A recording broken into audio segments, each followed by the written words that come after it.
champions of duos. Here we go. Keep it going, Golden Boy, because we are jumping into Game 3 as these cameras populate. Your favorite competitors are here. They've made it this far. It's the duo competition. If you were nervous before, hopefully they kicked the bucket over this little break here, and they're back, and they're recuperating. I know I practically kicked the bucket after Vinny and Zexro won Game 2, man. I was feeling it, man. It was nuts. And there they are on your screen. So the drop for the bus here, it's going to be a north to south one going right over that ice biome. It's going to cut pretty much center of the map there. And Vinny and Zexro, I'm very happy that they're performing this well, Monster. This is a duo that had so much success. Even going into the World Cup qualifiers, we all were like, yeah, this is a duo that definitely should make it. This is a duo that, hey, they could even win the whole thing. Yeah. And then tragedy struck as Zexro had a few problems with you know, arthritis and different things with his hands. And I'm make sure I'm getting that right. And I'm just bummed out about that. Good to see them here showing up, man. That's huge. I mean, that's what you expect of our competitive veterans, specifically Zexro, Vinny. They go back to as many of the LAN tournaments that we've seen, as does Zayt and Sap. But anyways, in here we have UN KBB. He's going to take down Mexi. Is Scram close by? Is he close enough? And this is a battle going down in Snobby Shores. So off the rip here, we have players getting dropped. That's actually going to be our first elimination. Lucky for us to catch that one. But there's shots coming in from the Viking Island right up above. And he just kind of turns a corner, sweeps him up, catches that full elim there. So that's his now. Got a little toe-to-toe action here, Golden Boy. Very rough situation to be in here, but Zexro now looking to engage in this one. Potentially here is going to have... We're going to go over to his POV now. Kind of get, it's a little wild, man. It's like just getting the bearings all together here, I think, for the players as well. That moment where they can just have that conversation. What are they going to do? How are they going to just implement their strategy going into the next game? What is that strategy going to be? Do you mix it up? Do you change your drop spots? These are things that are going to be so important for these players. The time that they can take to just communicate with one another. Now, Scram looking to be potentially in a world of hurt here. We heard from Nyx, PFZin earlier on. This is the Brazilian duo. I don't think they know that. Yes, Scram, they're going to be on the hunt for him. So they know that he's around here. They're just trying to sniff him out. Yeah, and if you were in the Players Lounge, you could feel the tension, specifically when we brought up the Brazilian duos, the Brazilian players. These guys qualified, and they qualified with heavy elimination. Nyx especially being one of our only players to like literally qualify as hard as you can in the, you know, for the weekend. He was at it each and every week. You constantly saw him at the top every single time. It was so impressive, and also qualified for solo, so we'll be seeing Nyx tomorrow. And then you got Scram. He's got 2 eliminations. But he's just hiding this one out. He hears them making all that ruckus, all the noise around him. And Scram just does not want to give up his position. Perhaps he grabbed his teammate's reboot card. He's maybe looking for that play.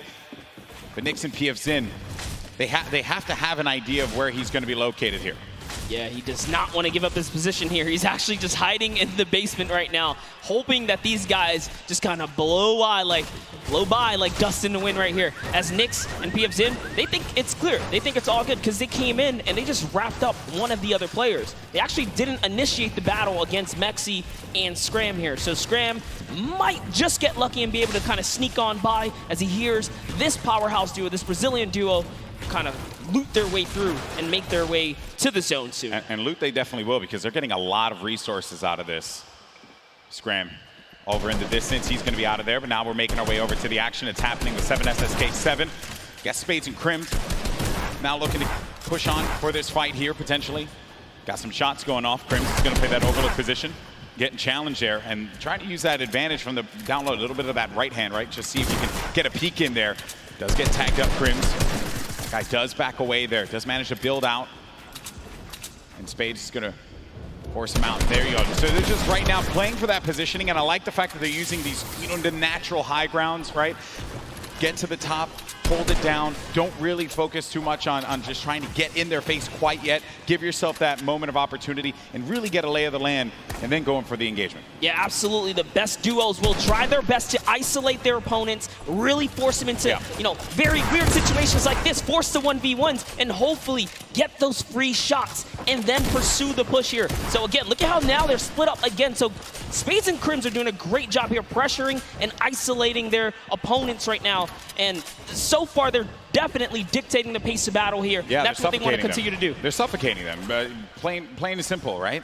Not let them get any kind of movement there. I mean, Jamside and 7SSK7, they're looking, they're having a conversation of what the play is. What is the movement going to be? But Crims and Spades are not going to allow them that opportunity to breathe. That's going to be the down there. Crims managing to knock down Jamside. He's looking for 7SSK7 around the corner, and that's going to be the elimination registered. Both players are going to be out of there.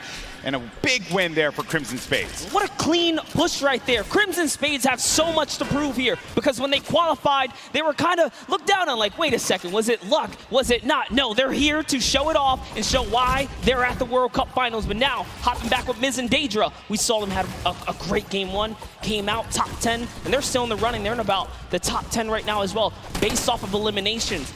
Not necessarily picking up too many placement points. They're heavily dependent on just wiping up these players at these points of interest, and looks like Lucky Landers is theirs right now. And they'll have that, but let's see. Miz and Daedra. They linger about it. I love the fact that you go to this hot spot here, so there is going to be a bunch of free items that you're going to be able to pick up on. Also, you're going to have that circle advantage. It's right there. So you don't got to worry too much. You can continue to focus on looting. High ground has been lost, though. Miz needs to be careful. Where's Daedra at? He's going to be right next to him, trying to get these angles. That's what they have to do. They have to stick together. Looking for the sound cues right here. Can they find their opponent? Catch a nice little low ground peek right here.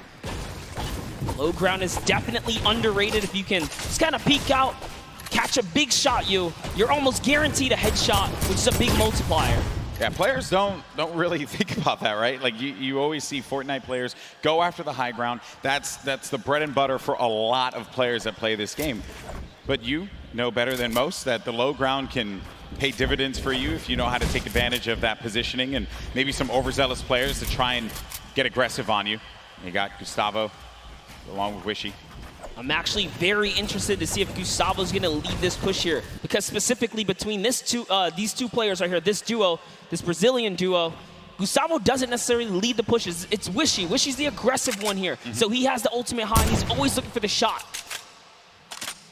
What are they going to do? It's just a nice standoff. Yeah, and that's this whole event, right? Players have just been very cautious about what they want to do. They are not trying to get too aggressive in these fights. They know what's on the line here. Millions in prizing is on the line. You do not want to make a bad decision. Be one of those teams that are eliminated out early on. But Gustavo's going to be putting shots down. Focusing this player, forcing him to actually build up. He has no builds to work with as well. 19 HP remaining, and just a hope and a prayer, but unfortunately for him, that was not going to be enough there. Gustavo's out. Wishy isn't going to happen for him either. And Miz, he's feeling it. That's going to be 2 elims for this duo. You gotta love the snarky little smirk right there on his face when you get those 2 points. Smirky. Feels so good. It's really good. It feels really good. And then Volks and Parpy. And look at this. Parpy actually dealing with this battle. And this other player that actually got the high ground against him was focus firing on Volks. Parpy pushing back here. I wonder, you get split up like this, but Volks and Parpy, they love playing a very aggressive style. They'll get in your face. They'll box you out if they need to.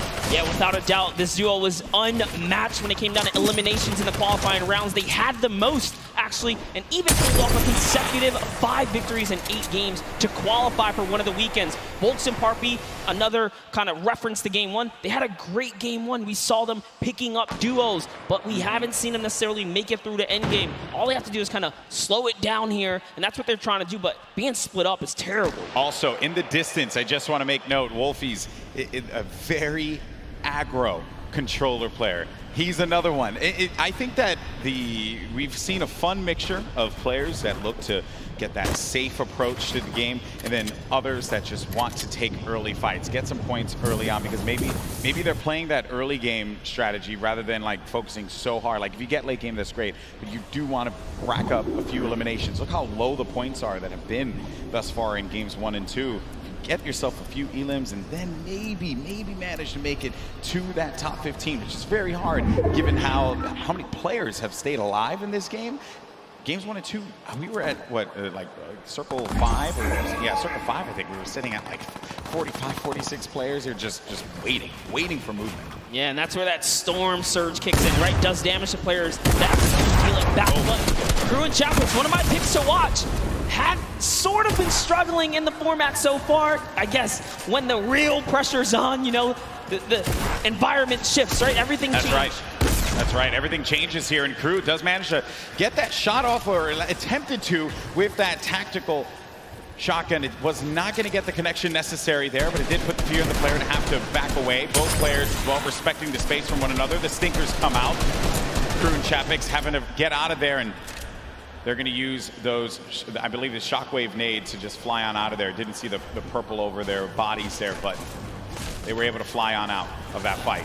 Could have gotten real risky for them. I was going to say, that was a respectful disengage. You only got 6 games here, 2 of which have happened. Yeah, that's they right. need big performances. They have to push towards placement and end game. So good on them to kind of back up. And when you have stinkers, there's no defense against it. You get chunked down right through your builds.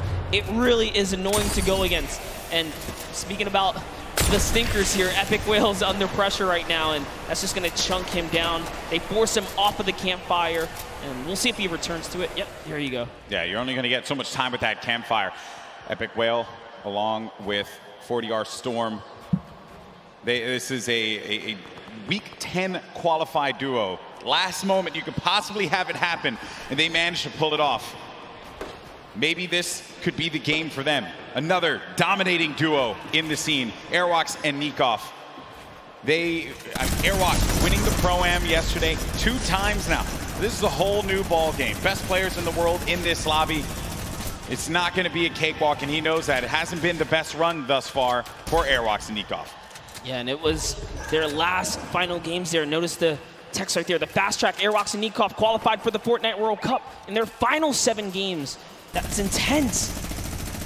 They were struggling so close on the cusp every single weekend, so close to qualifying.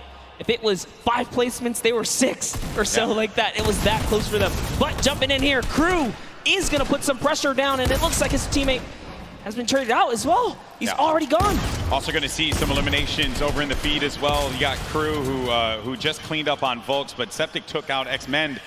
And then I think I saw XXM pop up there on the receiving end of a shot there, so we'll be out of the action as well. Crew by himself has 1 elimination.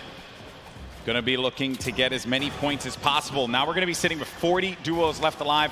We're going into the next circle here in just a little bit. It's gonna start to collapse. Salty Springs is going to be the point of interest for all of our players here. Got a lot of bodies that are going to be lingering outside. Some that are even as far out as Dusty Divot, like on the northern end of it, sticking around there. So maybe trying to get some last-minute loot, perhaps.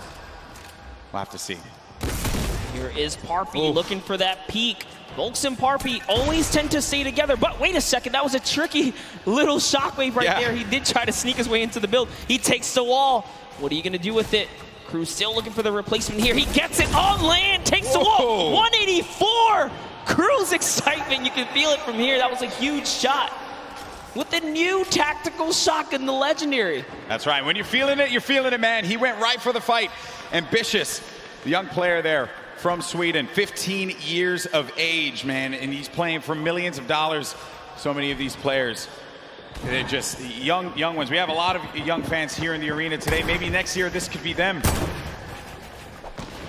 And then you got a few of the veterans. Zexro, Vinny, saw Nate Hill, as well as Mongrel, Mitro, Aiden there in the corner of the screen. And back over to our Game 2 winners, Zexro and Vinny. No eliminations to their name thus far. I mentioned Wolfie's the aggro controller player. He went right for Nyx and to take him out on that one.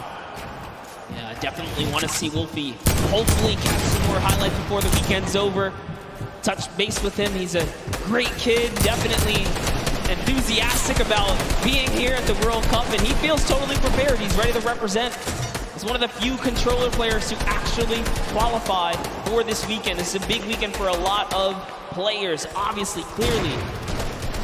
Here you have Cease and Elevate. They haven't found the rhythm. They've been a little quiet, man. They won WSOE, a great duo that has had success in the past, but this has just not been their game so far. Got to get something to turn it around. The talent is certainly there. I think I saw someone on the Fortnite competitive Reddit mention, why is no one talking about Cease and Elevate? And I think it's just important to note that in order for us to talk about it, they got to start doing some things. And I think games 1 and 2 has not been their game. Yeah, and I mean, we were there in the warm-up rounds. A lot of players were not necessarily revealing strategy, but whoa, that's a huge shot on Ziff right there as Mitro sends one flying down the field right there. Sent him packing. Dear me. All right, so back into the action at hand. We're gonna have 36 duos left in this. Notable names, obviously Megga and Dubs. Benji Fishy, Mr. Savage. A lot of people in the crowd popped for Benji Fishy when he walked out, as well as Mr. Savage. For due reason, this is a stupendous duo. The double snipe combination from Benji Fishy and Mr. Savage. Big shot right there. These double snipes, you gotta be careful. There's no standing still in a box here because you might eat one right there. They line up another. That's right. Not quite successful that time around, but hey, all damage matters. Storm Surge, you want to be dealing damage. You cannot stay idle. There are no free passes at the World Cup. Look what happened in game 1, man. The Storm Surge claimed a lot of victims. You have to be engaging in fights. You cannot stay still. There's Fwexy and Letwick on the move. Nyrox right behind him. Cooler organization. Benji Fishy's going to be down. Just saw that one off on the side. Mr. Savage now having to deal with a player that had engaged on him. Going to get built above. He just needs to wait this one out here, but Benji does get cleaned up. Yeah, that was going to be Fwexy. And that was such a sneaky ambush right there. He used his shadow bomb, pushed up. Notice Benji was kind of over-peeking, harassing players with that sniper. You cannot hold down scope right there. He ate a shotgun to the face, and that's why Benji goes down. And I love what Savage did here. He just went for high ground. He had to immediately get out of there and leave his duo behind. So what can Mr. Savage do? One of the best mechanical players here today. What can he do by himself? It's not going to be easy. Not with a lobby like this. At this point in time, he's really just looking to play the keep away game. Maybe he can pick off a player with that heavy sniper, get an elimination for himself. They only have 1 point right now, and they're nowhere near getting the placement points currently. But he's still looking to harass some players. Put some pressure on them. Now you see that half in, half out circle, and it's 2 duos are going to be inside of there. So everyone's going to have to start to move over to that east side. It's going to be a struggle for so many players. They're starting to make the moves right now. They want to try and gatekeep, prevent these players from getting inside. This is a team we want to watch right now during this rotation. Mongrel and Mitro, they are masters at executing, especially when they have mobility like this to cut across the field. They are on the hunt right now, and there's no reason for them to rush. Once they spot out someone, they're gonna pounce. They're gonna jump on that target. Yeah, they're gonna wait for you to make that mistake. And with the nerves at an all-time high here, players are certainly going to make that error in judgment. Saw it happen in scrims when we were looking at players just getting warmed up. So much at stake here, but there's the launch pad. It's going to go out now. Need to be wary of getting beamed in the sky. So many times you think that you're just going to be sailing away with no problem, not a care in the world, and then you just end up losing all of your shields, all of your HP, and then that's it. You're done. I've seen it countless number of times. People tweet out, you know, you fly across, you get taken out the sky, but it's all about timing. Neither Mitro nor Mongrel were shot once on that rotation, and it was masterfully done right there. And whoa, it looks like they're tracking so beautifully. Catches someone trying to just kind of rotate on by in a shadow bomb, but that was not enough.